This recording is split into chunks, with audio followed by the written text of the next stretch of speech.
Fala galera, tudo bom com vocês? A gente está chegando num momento muito crucial da NBA. Hoje, essa noite eu acho, né? Começa a período de free agency na NBA. E aqui é onde a mágica acontece, não é mesmo, Felipe? Pois é, a mágica no sentido mais maluco possível que você possa estar pensando em mágica. Não é tipo o mágico tirando o coelhinho da cartola, é o Harry Potter tentando afastar dementadores. Pois é, tem. Futuros são definidos nesse momento. Não tem. São doidos nesse momento.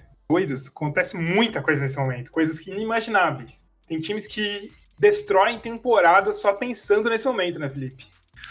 Pois é, são a oportunidade de trazer novos atletas, virar as oportunidades da franquia para a próxima temporada, ou até fazer trocas, né?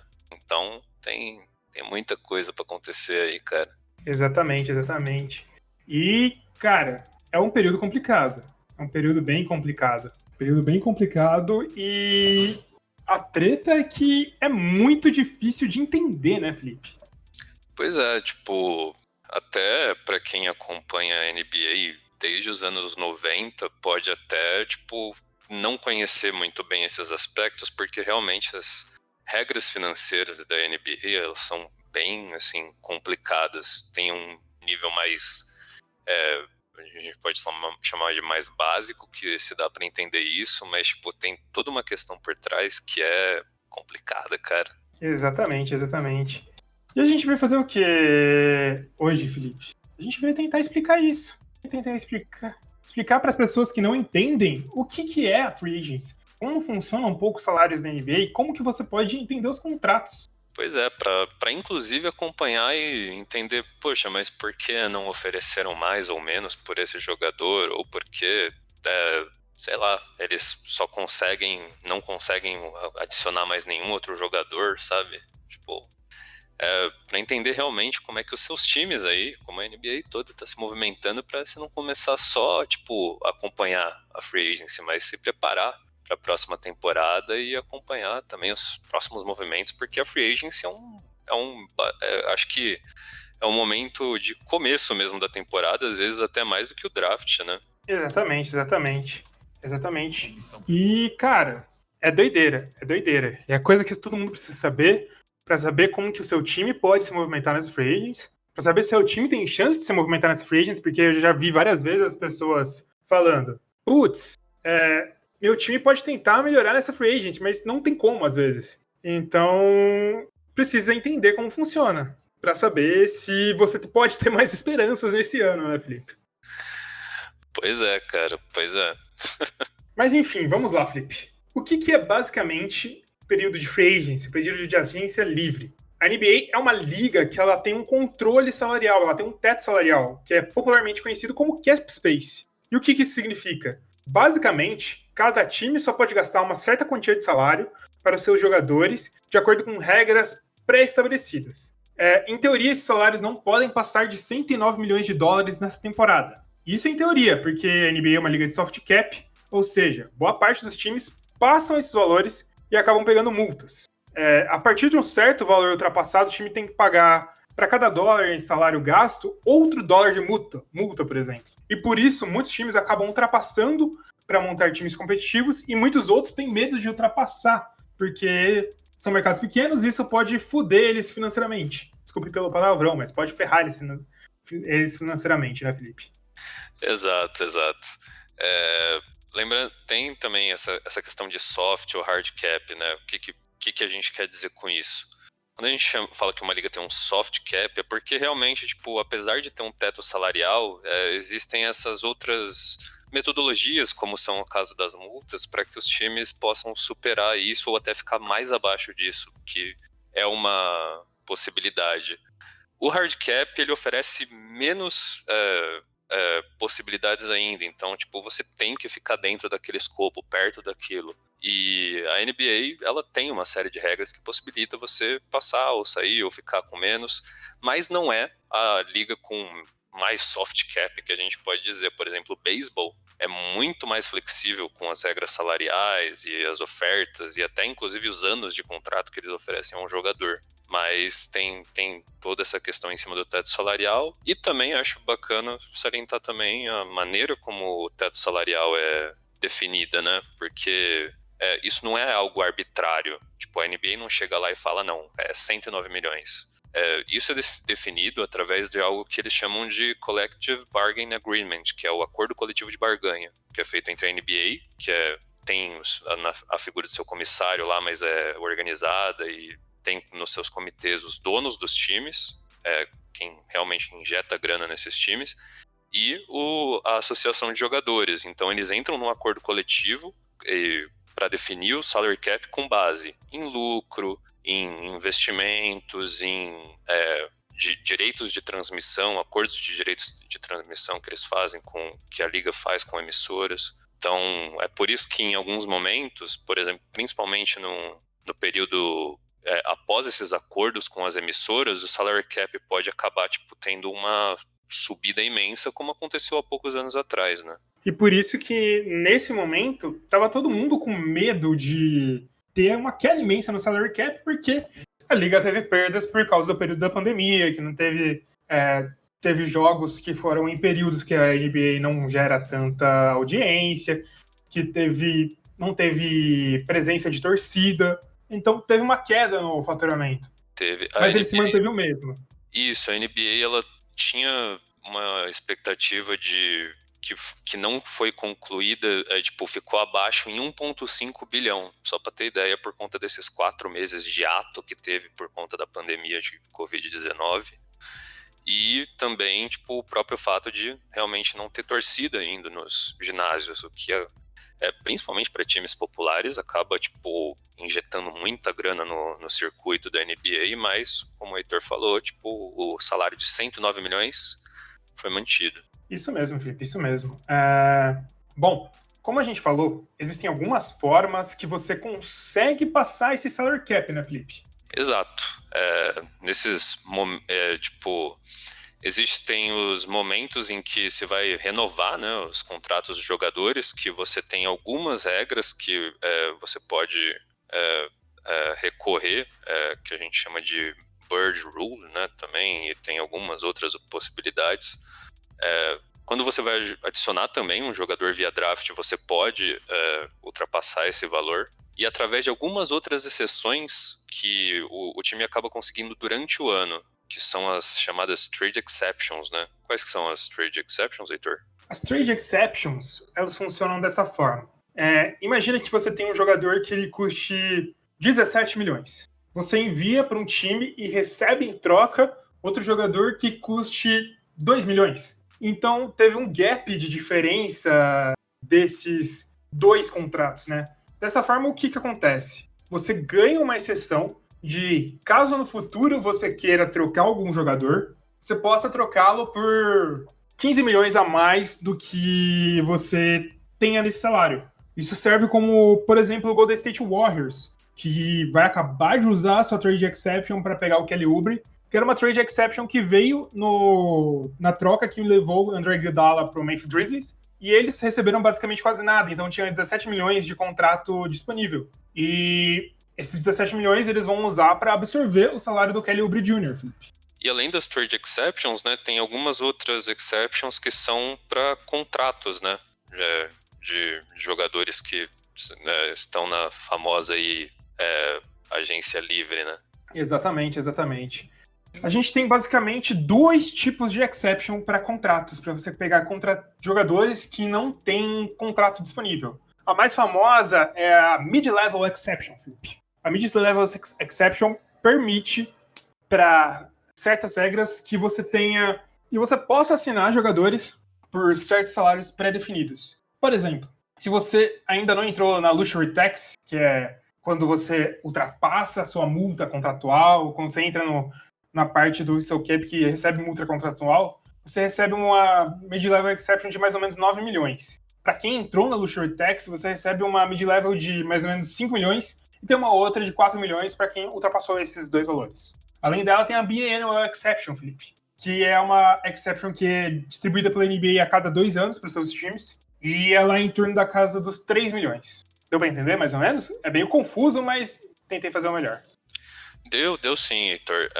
Então, tipo, esses são recursos que a NBA e os acordos, e através justamente desses acordos entre times e jogadores, né, que se oferece para que eles não fiquem estagnados nas negociações e na melhora dos elencos, na melhora das franquias, simples e unicamente por conta das limitações financeiras que se possa ter por ter contratado N jogadores ou ainda tá, tipo, principalmente contando com os famosos dead caps, né, que é quando esses times ainda acabam arcando com determinados salários de jogadores que não constam mais no elenco, tipo, para quem não sabe, por exemplo, até pouco tempo atrás, o próprio Golden State Warriors ainda pagava o salário do Anderson Varejão, que já nem estava mais no elenco. Pois é, pois é. E como que funcionam, tipo, esses contratos pré-fixados? Como que funciona, assim, Felipe? Pra gente tentar explicar para quem tá ouvindo.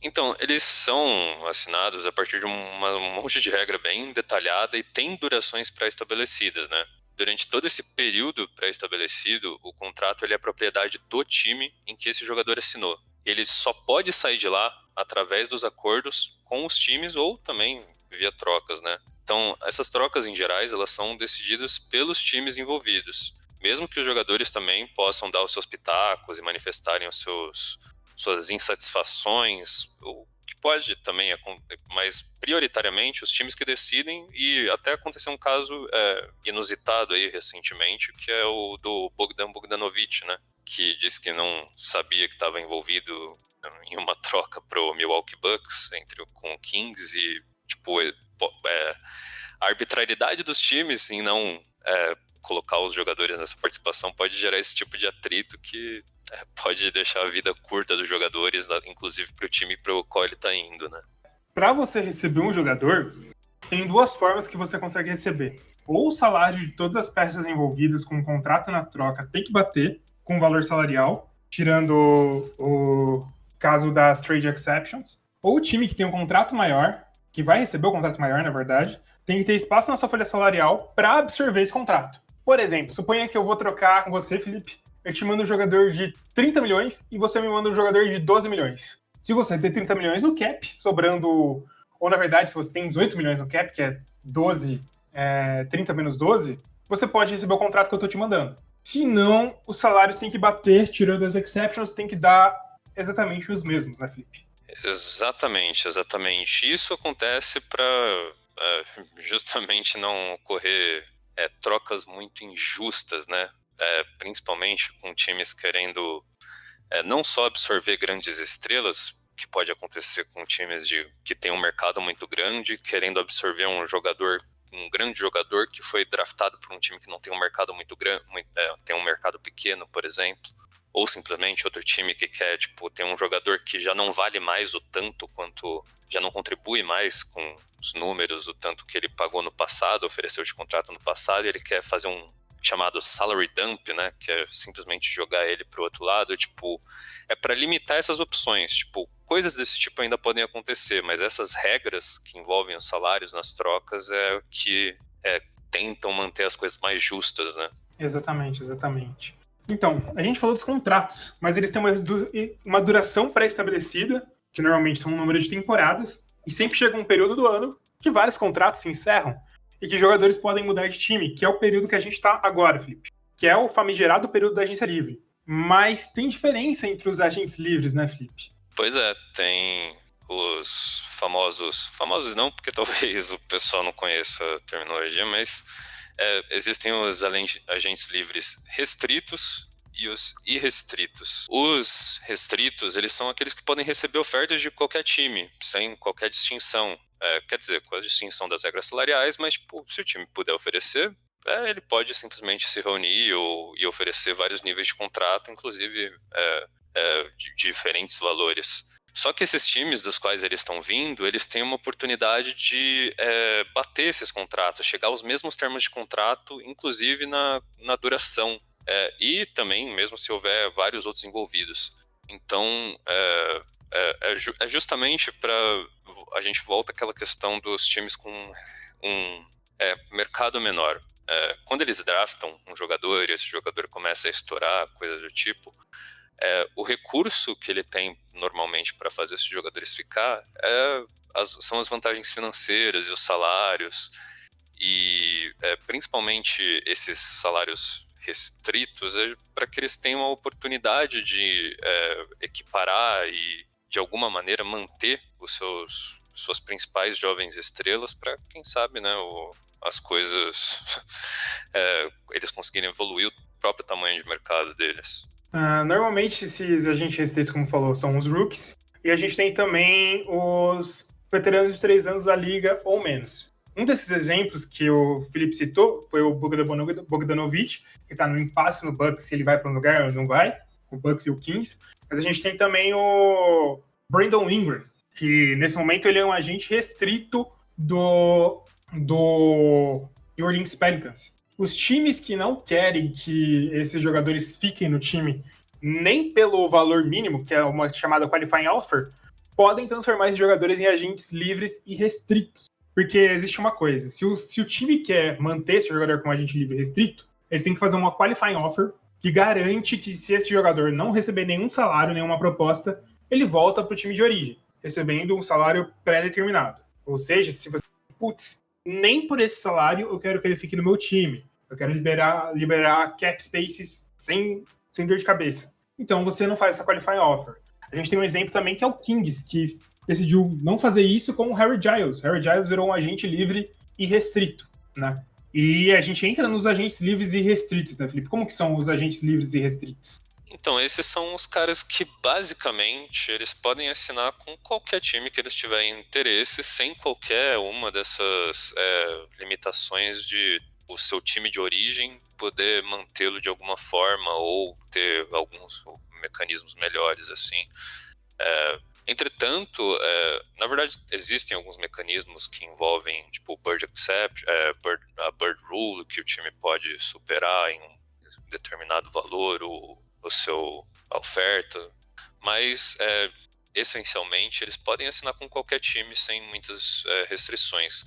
Antes deles virarem agentes livres e restritos, eles têm essas opções no seu contrato. Normalmente, quando eles assinam contratos com 2 anos de opção de jogador ou de opção de time, né? A opção de jogador ela é um mecanismo que para que quando seu contrato chegue no último ano, né, ele decide se ele quer ou não continuar o contrato. Por exemplo, o DeMar DeRozan decidiu ficar, Kentavious Caldwell-Pope, ele tinha uma e decidiu não ficar. E a opção de time, por outro lado, tem o mesmo fundamento, só que é voltado para o time, né? Se o time não quer continuar com aquele jogador por algum motivo, ele pode simplesmente recusar ou ele pode mantê-lo, né? E tem vezes que, por exemplo, o time garante uma certa quantidade do contrato, que se o time não quiser continuar com o jogador, ele corta a partir de certa quantidade do contrato. Tem esses casos também. Tô pensando aqui numa opção de time, que foi o caso do Frank Kaminsky, que o Suns decidiu não renovar com ele. Normalmente, quando vocês fazem esses contratos com o team option, é quando o jogador não tá muito seguro e o time quer ter uma garantia de que se ele for bem, ele continua no time. É tipo mais uma aposta de risco para o time oferecer um salário maior para o jogador, por exemplo. A gente tem também muitas manobras que você pode ser feito nesse momento para realizar trocas. Que, por exemplo, uma coisa que se especula, o Giannis ainda não assinou uma renovação, mas ele pode sair como agente livre no ano que vem do Bucks. E um dos times mais interessados para isso é o Miami Heat. O Miami Heat também tem que renovar com o Bam Adebayo. O que eles podem fazer? Assim, Bam, a gente vai trazer o Giannis. E para conseguir trazer o Giannis e alguém junto do Giannis no ano que vem, a gente vai segurar a sua renovação. E a gente, assinando os dois, a gente renova com vocês por uma grande quantidade de valor. Com você. Eles vão estourar o cap space? Vão pagar a luxury tax? Vão, mas garante todos os jogadores que quiserem, né, Felipe? Exatamente. Esse é um dos fatos interessantes, né, da NBA. Tipo, existem vários desses mecanismos para que façam com que, tipo, que na verdade complexificam entender as coisas, né? A gente falou, normalmente a gente fala essas coisas de Bird Rule ou Rose Rule, porque normalmente são esses jogadores que motivaram esse tipo de mudança de regra na NBA, né? Exatamente, exatamente. Basicamente, para explicar essas regras também, a NBA permite que os times que estão com o jogador consigam oferecer salários maiores.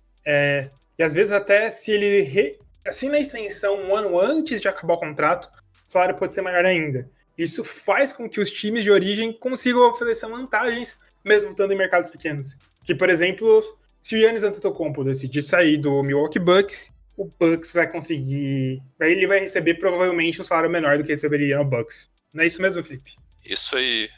E para jogadores que a gente pode chamar de jogadores excepcionais, né? São aqueles que entraram em algum All-NBA Team, aqueles que foram também ou Defensive Player of the Year ou MVP nas últimas 3 temporadas, Defensive Player também nas últimas 2 ou 3 temporadas, na verdade em 2 das últimas 3 temporadas,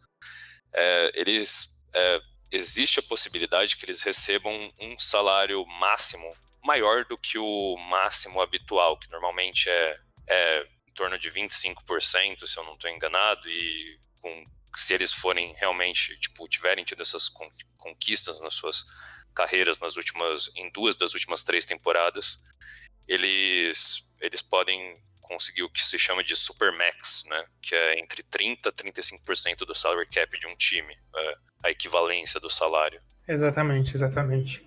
Enfim, é complicado.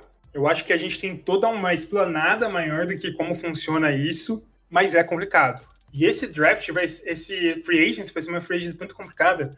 Tem muita gente esperando quem vai acabar o contrato na próxima free agency, né, Felipe? E eles não vão querer fazer contratos longos, não vão querer extrapolar. Os principais times não vão fazer nada disso. É muito difícil que eles façam alguma coisa desse tipo, porque na próxima free agency a gente pode ter nomes como Kawhi Leonard, LeBron James, Giannis Antetokounmpo, até o Anthony Davis, dependendo do contrato que ele assinar, talvez ele pode assinar um contrato para bater com o LeBron James. Então, muitas dessas regras vão ser utilizadas, né? Com certeza, cara. Vai ser... essa vai ser uma free agency mais cadenciada e realmente, como você disse, mais voltada inclusive para as regras e para as questões financeiras mais equilibradas, porque a gastação mais desenfreada vai vir em 2021. Exatamente, exatamente. Bom, acho que a gente deu para dar um panorama bom, né, Felipe? Sim. Deu para falar bem, cara. É difícil, né? Mas tentamos explicar e tentamos fazer desse conteúdo. O que a gente falou durante o episódio inteiro, né? Num geral, é tudo muito complicado. E às vezes pode gerar algumas dúvidas. Tá, mas tal jogador ele vai receber 30 milhões de dólares, então... a folha salarial... nos aspectos da liga, na folha salarial, ele vai... Mas o jogador em si, ele recebe depois de muitas taxas, então ele não vai receber exatamente 30 milhões. Tipo, tem muita coisinha que tipo, é bem específica e realmente relacionada a taxas e tarifas e todo o escopo de imposto dos Estados Unidos que tipo, não dá para mergulhar muito, senão vira um episódio de uma websérie de 5 horas. Sim. A gente tentou dar um panorama maior para a pessoa não ficar perdida, né, de vez. Exato. Bom, galera, é isso. É isso, né, Felipe? É isso aí, pessoal. Boa free agency, vamos saber com quem. A gente vai saber com quem Fred VanVleet, com quem Brandon Ingram, com quem Bogdan Bogdanovic, com quem essas peças vai ficar na free agency, né, Felipe? Exato. Pode ser um ano mais complicado da free agency, nem tanto cheio de estrelas assim, mas garanto que vai ser divertido para todo mundo, porque vai ter muita mudança nos times aí. É isso aí. Bom, falou, galera. Tamo junto. Valeu!